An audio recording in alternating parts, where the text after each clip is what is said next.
Mutual fund series में आज हम लोग बात करेंगे gold based mutual fund portfolio के बारे में, यानी कि पैसा इन्वेस्ट करने का क्लियर पर्पस। मतलब हम रैंडम इन्वेस्टमेंट नहीं करेंगे बल्कि स्मार्ट और टारगेटेड इन्वेस्टिंग करेंगे। आप इसको ऐसे मानो कि जैसे आपने चंडीगढ़ से तमिलनाडु जाना हो तो आपको सारे रास्ते, ट्रेवल का मोड और टाइम कितना चाहिए उसके बारे में मालूम होना चाहिए, वरना आप शायद कभी नहीं पहुंच पाओगे। तो चलो शुरू करते हैं बिना टाइम वेस्ट किए। पोर्टफोलियो बनाने से पहले आपको दो चीजों का बड़ा ध्यान रखना पड़ेगा। सबसे पहले है रिस्क का coverage and second is emergency. देखो, जिंदगी अनप्रेडिक्टेबल है, हेल्थ इशू, जॉब लॉस या कोई भी इमरजेंसी कभी भी आ सकती है। इसलिए सबसे पहले अपनी फैमिली का टर्म इंश्योरेंस और एक हेल्थ इंश्योरेंस लेना ना भूलें। टर्म प्लान का मतलब है कि अगर कुछ भी हो जाए अर्निंग मेंबर को तो फैमिली फाइनेंशियली सिक्योर रहे। हेल्थ इंश्योरेंस का मतलब है कि हॉस्पिटल का बिल आपके इन्वेस्टमेंट को ना टच कर पाए। दूसरे नंबर पे है इमरजेंसी फंड। इसे इजीली एक्सेसिबल जगह पे रखो, जैसे कि flexi FD, saving account, liquid fund में। इमरजेंसी किसी भी फॉर्म में आ सकती है, जैसे जॉब लॉस, मेडिकल इशू, कोई सडन रिपेयर या गैजेट को रिप्लेस करना। अब सवाल ये आता है कि कितना इमरजेंसी फंड रखा जाए। यूजुअली कहा जाता है कि 6 महीने के खर्चे के बराबर रखो,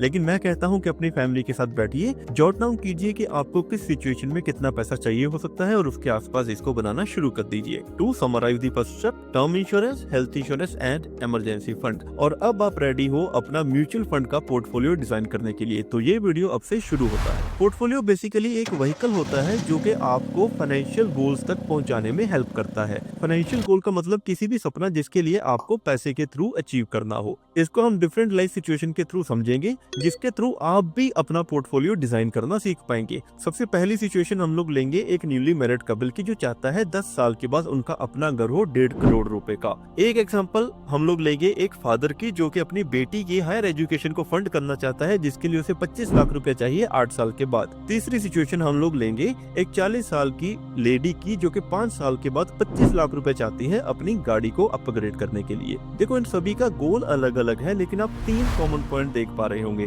सबसे पहला, कितना पैसा चाहिए। सेकंड थिंग, कब चाहिए, यानी कि time period. Third thing is age कितनी है, क्योंकि एज के अकॉर्डिंग हम लोग रिस्क एपेटाइट रखते हैं। इन तीनों चीजों के क्लियर होने के बिना कोई भी फाइनेंशियल गोल सिर्फ एक सपना है। आप अपने पैसे को कभी भी अच्छे से इस्तेमाल नहीं कर पाओगे। पोर्टफोलियो बनाते वक्त कुछ कैटेगरीज आपको याद रखनी चाहिए, जैसे कि फंड टाइप, यानी कि equity, debt, hybrid etcetera. Second thing is expected CAGR, यानी कि आपको कितना रिटर्न मिल सकता है। Third is minimum holding period and किस टाइप का फाइनेंशियल गोल के लिए कौन सा फंड सही है। अगर आपको इनमें से किसी भी टर्म का डिटेल्ड इंफॉर्मेशन चाहिए, जो सीरीज में मैं पहले ही उसके ऊपर वीडियो बना चुका हूँ, अब इस वीडियो के बाद चेक कर सकते हैं। इस टेम्पलेट को बना के अपने सामने रखिए और अब आप रेडी हैं अपना gold based mutual fund portfolio तैयार करने के लिए। सबसे पहले हम लोग एग्जांपल लेते हैं एक न्यूली मैरिड कपल की, जिन्होंने 10 साल के बाद 1.5 करोड़ का घर लेना है। सपोज दोनों हस्बैंड एंड वाइफ हर महीने 30,000 रुपीज ईच सेव कर सकता है, यानी कि महीने का हो गया 60,000 रुपीज। टाइम है इनके पास 10 साल का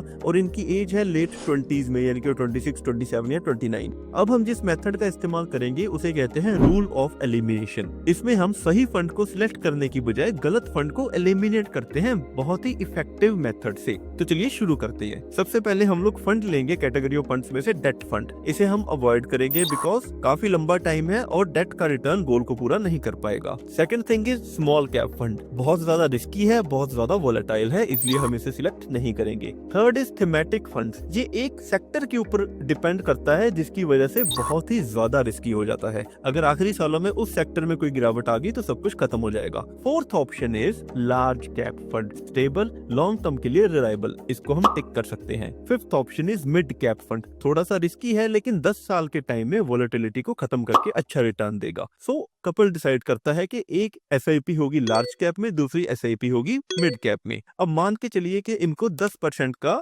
एवरेज CAGR मिला। 10 साल के बाद इस कपल के पास अप्रोक्सीमेटली 1 करोड़ 20 लाख रुपए का कॉर्पस होगा। जो बचा कुचा गैप है वो बैंक के हाउसिंग लोन से कवर हो जाएगा, simply and practical. But wait, जब आप गोल के क्लोज जाएंगे, यानी कि 8th एंड 9th ईयर में, इक्विटी से आपको धीरे धीरे पैसा अपना डेट की ओर शिफ्ट करना पड़ेगा, जैसे लिक्विड फंड या शॉर्ट टर्म फंड में। इसका पर्पस बड़ा सिंपल है। अगर 8वें, 9वें या 10वें 10वें साल में जाके कोविड आ गया, मार्केट सडन क्रैश कर जाएगा और आपका हार्ड अर्न्ड कॉर्पस भी खत्म हो जाएगा। अभी हम लोग चलते हैं सेकंड एग्जांपल की ओर, जहां पे एक 40 साल ओल्ड फादर ने अपनी डॉटर की एजुकेशन को फंड करना है 8 साल के बाद, जिसके लिए उसे 25 लाख रुपए चाहिए। सपोज उसकी मंथली सेविंग है 20,000 रुपीज। 8 साल का गोल मतलब शॉर्ट टू मीडियम टर्म का गोल है। तो यहाँ पे हमें again we will use the rule of elimination. सबसे पहले लार्ज कैप फंड यहाँ पे काम नहीं करेगा because time duration is 8 years only. Mid cap fund is also risky because time थोड़ा सा कम है और goal is non negotiable. Small cap fund तो बिल्कुल भी नहीं बिकॉज 10 साल के गोल में नहीं लिया तो 8 साल में भी अगेन इट इज रिस्क। यहाँ पे काम करेगा या तो शॉर्ट टर्म का डेट फंड,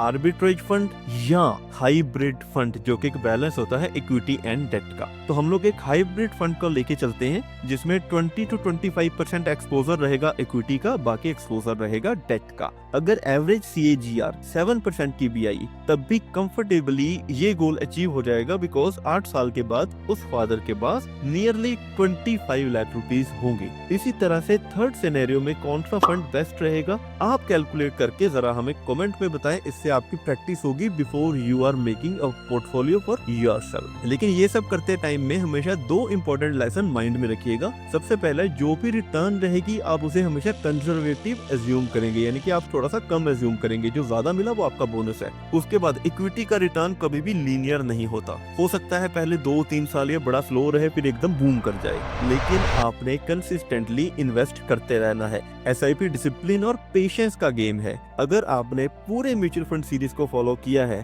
तो आप अब सिर्फ इन्वेस्टर नहीं है, आप एक गोल बेस्ड प्लानर बन चुके हो। अगर ये वीडियो आपको अच्छा लगा हो तो लाइक कमेंट करके जरूर बताएं और हाँ हमें ये भी बताएं कि आपका गोल क्या है, हाउस, एजुकेशन, अर्ली रिटायरमेंट। अगले वीडियो में हम लोग डिटेल में बात करेंगे about expenses in mutual fund या म्यूचुअल फंड हाउस पैसा कैसे कमाते हैं। तो hit the subscribe button and press the bell icon. मैं आपको अगली वीडियो में मिलता हूँ दोस्तों। This is BS Cheema signing off. Thank you.